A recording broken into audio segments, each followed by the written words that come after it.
हाल ही में सत्यपाल मलिक की बात करें तो उन्होंने एक इंटरव्यू में पुलवामा अटैक और तमाम मुद्दों पर जो है सनसनीखेज खुलासे किए गए थे, जिसके बाद पूरे देश में ही उनके बयान के बाद सियासत जो है वो गर्मा गई थी। और जिसके बाद कांग्रेस की बात करें तो कांग्रेस भी लगातार उन बयानबाजी पर जो है पलटवार करते हुए नजर आ रही थी।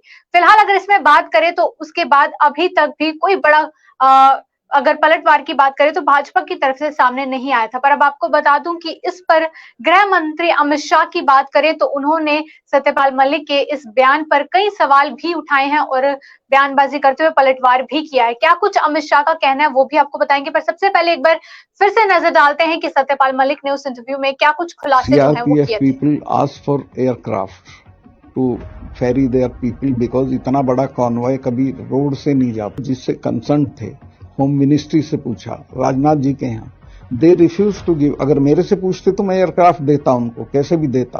5 एयरक्राफ्ट की जरूरत थी सिर्फ, उनको एयरक्राफ्ट नहीं दिया गया। And I told it to the prime minister same evening कि ये हमारी गलती से हुआ है, अगर हम एयरक्राफ्ट दे देते तो ये नहीं होता। तो उन्होंने मुझे कहा कि तुम अभी चुप रहो। सेफली कह सकता हूं कि प्रधानमंत्री जी को करप्शन से कोई बहुत नफरत नहीं है।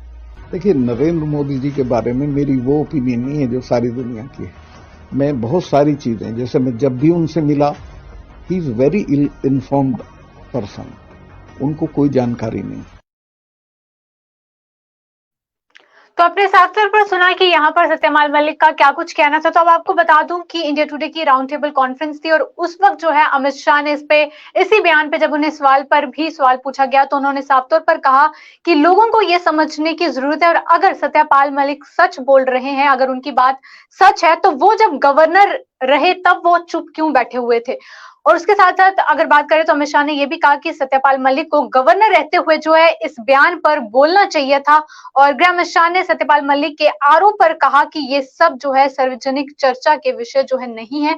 पर उन्होंने ये जरूर कहा कि जब अगर सत्यपाल मलिक की बात अगर ये सच है तो जब वो गवर्नर थे तब वो चुप बैठे हुए क्यों थे। और उन्होंने ये भी कहा कि जब भी कोई इस तरह सत्ता में होता है तो वो चुप रहता है और जैसे ही वो सत्ता से हटे उसके बाद जो है अब वो इस तरह की बयानबाजी जो है कर रहे हैं।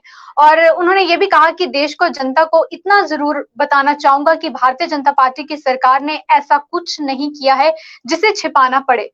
और गृह मंत्री ने यह भी कहा कि कोई अपने राजनीतिक स्वार्थ के लिए हमसे अलग होकर कुछ कहता है तो इसका मूल्यांकन मीडिया को भी करना चाहिए, जनता को भी करना चाहिए। उन्होंने कहा कि जब आप पद पर नहीं होते हैं तब आरोप की वैल्यू और वैल्यूएशन दोनों ही जो है वो गिरते हैं।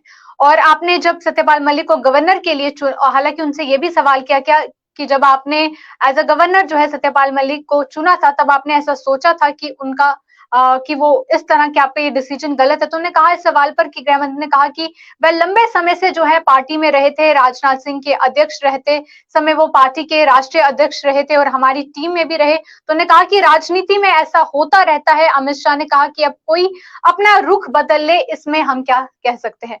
पर उन्होंने ये साफ तौर पर कहा कि अगर सत्यपाल मलिक की बात सच है तो जब वो गवर्नर थे तब वो चुप क्यों बैठे हुए थे। और उन्होंने लोगों को भी कहा कि आपको ये बात समझने की जरूरत है। और हालांकि उन्होंने भाजपा की तरफ से भी कहा कि हमारी पार्टी ने ऐसा कुछ नहीं किया है जिसे हमें छुपाने की जरूरत पड़े। हालांकि आप सभी बेहतर जानते हैं क्या सच है क्या गलत है।